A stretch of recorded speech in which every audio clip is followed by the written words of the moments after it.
MBA चाय वाला, जिनकी शुरुआत चाय के स्टॉल से लेकर सोशल मीडिया इन्फ्लुएंसर तक थी।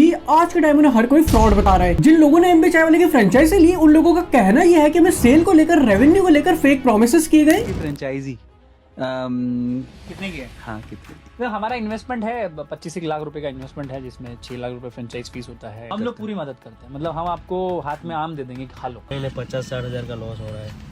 प्रबल पे अगर कुछ हुआ नहीं तो फिर पैसों का क्या होगा? वापस आएगा कुछ कि ऐसे ही मतलब बंद कर देना पड़ेगा? मैं कुछ जवाब नहीं दे पाऊंगा। जितना कहा था उतना दिन का रेवेन्यू नहीं बन पा रहा। दिक्कत यहाँ पे ये है कि इन लोगों ने एक आउटलेट को ओपन करने में 30 से 40 लाख रुपए लगा दिए और ये पैसे उन्होंने लोन या डेप में लिए थे और आज के टाइम में कंप्लीटली लॉस में चल रहे हैं। तो अब ये इतने बड़े अमाउंट को कैसे कवर कर पाएंगे? लेकिन अब सबसे बड़ा क्वेश्चन ये है कि क्या सच में प्रफुल्ल बिल्लौरे ने इन लोगों के साथ फ्रॉड किया है? तो जितना हेट आजकल प्रफुल्ल बिल्लौरे को मिल रहा है, क्या वो ये डिजर्व भी करते हैं? तो अगर मैं तुम्हें इसका क्लियर आंसर दूं तो नहीं। अब मैंने ऐसा क्यों बोला? कोई भी जस्टिफिकेशन देने से अच्छा मैं तुम्हें इस चीज को दोनों ही साइड से एक लॉजिकल वे में समझाने की कोशिश करता हूं कि तुम्हें खुद ही विजन मिल जाएगा, तुम्हें खुद ही समझ आ जाएगा कि यहाँ पे गलती किसकी थी। तो यहाँ पे सबसे पहला सवाल मैं तुमसे ही पूछता हूँ कि अगर तुम्हें चाय पीनी है तो तुम कहाँ जाना प्रेफर करोगे? कैफे में जाकर 100 रुपए की चाय पीना है, फिर 10-15 रुपए वाली टपरी वाली चाय? 90% लोग टपरी पे ही जाके चाय पीना प्रेफर करेंगे, 10% ऐसे लोग होंगे जो कैफे की तरफ जाए। तो यहाँ पे हमने एक चीज क्लियर कर ली, कैफे और टपरी में से टपरी वाले के पास ज्यादा ऑडियंस होगी। तो अब जब टपरी वाले के पास ज्यादा लोग हैं तो अब टपरी वाले के बिजनेस को एनालाइज करके देखते हैं कि एक टपरी वाला महीने के कितने रुपए कमा सकता है। तो मान लेते हैं कि मैं चाय का स्टॉल लगाता हूँ, मैं ऑफिस साइड चुनूंगा क्योंकि मुझे लगता है कि वहां पे मेरी ज्यादा सेल हो सकती है। तो अब मैंने वहां पे स्टॉल लगाया, एक कप की कॉस्ट मैंने 10 रुपए रखी और मैं एक दिन के 500 कप सेल करता हूं। तो एक दिन का जो मेरा रेवेन्यू बनता है वो होगा 5000 रुपए। अब डेली के एक्सपेंसेस भी होंगे, जैसे दूध, चाय पत्ती, चीनी, अदरक, इन सब का भी कॉस्ट मान लेते हैं एक दिन का हो रहा है 2000 रुपए। तो एक दिन का रेवेन्यू था 5000 और एक दिन के एक्सपेंसेस थे 2000। तो एक दिन की मेरी इनकम बनती है 3000 रुपए, महीने की हो गई 90,000 रुपए। अब मंथली एक्सपेंसेस भी होते हैं, जैसे rent, electricity bill, labour cost, gas cylinder, इन सब के भी एक्सपेंसेस मान लेते हैं हम 30,000 रुपए हमारे एक्सपेंसेस लगते हैं मंथली के। तो महीने का रेवेन्यू तो हमारा 90,000 रुपए और एक्सपेंसेस थे 30,000 रुपए। तो अगर हम अपने महीने की इनकम देखें वो निकल के आती है 60,000 रुपए। तो एक चाय के स्टॉल से मैं 60,000 रुपए कमा पा रहा हूँ। तो अब एक टपरी वाला जिसके पास मास ऑडियंस है वो जाकर 60,000 रुपए कमा पा रहा है, तो ये आउटलेट वाले जिनके पास ऑलरेडी ऑडियंस कम है ये कैसे प्रॉफिट में जा सकते हैं? एक बार इन्हें भी एनालाइज करके देख लेते हैं। तो इन्होंने एक आउटलेट को ओपन करने में 30 से 40 लाख रुपए लगाए हैं। तो इसके लिए एक मंथ में 5 लाख रुपए की सेल करनी पड़ेगी, जिसमें से इनका 3 लाख रुपए का प्रॉफिट होना चाहिए। तो अगर ये एक चाय 100 रुपए की बेचते हैं और इन्हें 3 लाख का प्रॉफिट करना है, जिसके लिए 5 लाख रुपए की सेल करनी पड़ेगी, तो इन्हें उसके लिए 5000 कस्टमर चाहिए होंगे। और अगर 5000 लोग हैं तो मैंने तुम्हें बताया कि 90% लोग तो टपरी में जाना प्रेफर करेंगे। तो इनके पास बचती है सिर्फ 10% ऑडियंस। तो 5000 का 10% होता है 500 लोग, यानी कि सिर्फ 500 लोग। और अगर ये 500 लोगों को 100 रुपए की चाय सेल करते हैं तो उनको महीने की सेल होती है सिर्फ 50,000 रुपए की। और आज के टाइम इनके साथ एग्जैक्ट यही चीजें हो रही है। इन लोगों की सबसे बड़ी गलती ही है कि 30-40 लाख रुपए लगाने से पहले इन्होंने एक बार भी रिसर्च नहीं करी कि चाय के बिजनेस से 30-40 लाख रुपए कवर भी किया जा सकते हैं या नहीं। मार्केट को एनालाइज नहीं करा। अभी एक न्यूज भी आई थी कि भुवनेश्वर पे 1.5 किलोमीटर के रेडियस में 3 आउटलेट खुले थे। पहले इनके पास लोग कम थे, ऊपर से इतने कम डिस्टेंस के अंदर जब 3 आउटलेट खुल जाएंगे तो ये कैसे प्रॉफिट में जा सकते हैं? तो यहाँ पे इनकी सबसे बड़ी बेवकूफी और गलती थी। लेकिन मैं यहाँ पे ये नहीं कह रहा कि कोई भी चाय के कैफे कभी प्रॉफिट पे नहीं जा सकते, सिर्फ टपरी पे ही चाय चल सकती है। यहाँ पे सबसे बड़ा रोल होता है मार्केटिंग का। तो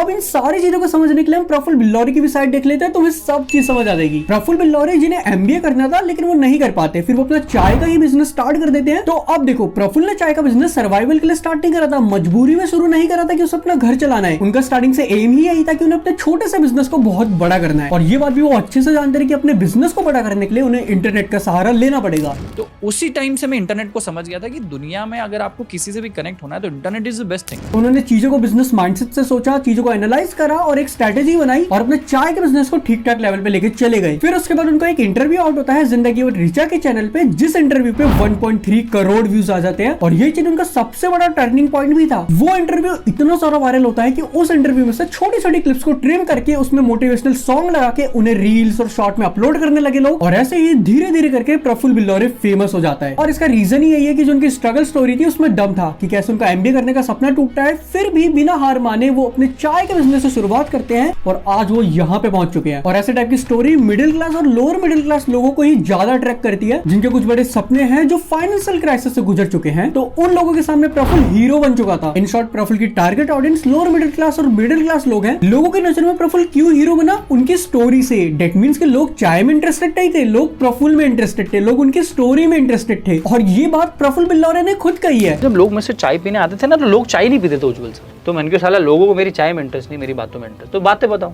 अब जब लोग ही तुम्हें किसी और नाम से जान रहे हैं तो डेफिनेटली लोग तुम्हारे प्रोडक्ट में क्यों इंटरेस्ट दिखाएंगे। और उस टाइम प्रफुल्ल बिल्डर की डिमांड मार्केट में काफी ज्यादा थी, जिस रीजन के चक्कर में उनकी फ्रेंचाइजी भी अच्छी चल रही थी। लेकिन मेन कहानी तब शुरू होती है जब प्रफुल्ल बिल्डर ने ज्यादा ज्ञान देना शुरू करा। मेरे चाय के ठेले पे मर्सिडीज BMW वाले आते थे और मैंने कहा यार मैं चाय बेच रहा हूँ, इतना करोड़ों है, मैं क्या करूँ। एक छोटी सी एडवाइस देता हूँ, अगर ज्यादा समझ नहीं आ रहा है कि लाइफ में करना क्या है। फेल वर्ड ये दुनिया का सबसे बुरा वर्ड है, फेल और सक्सेस।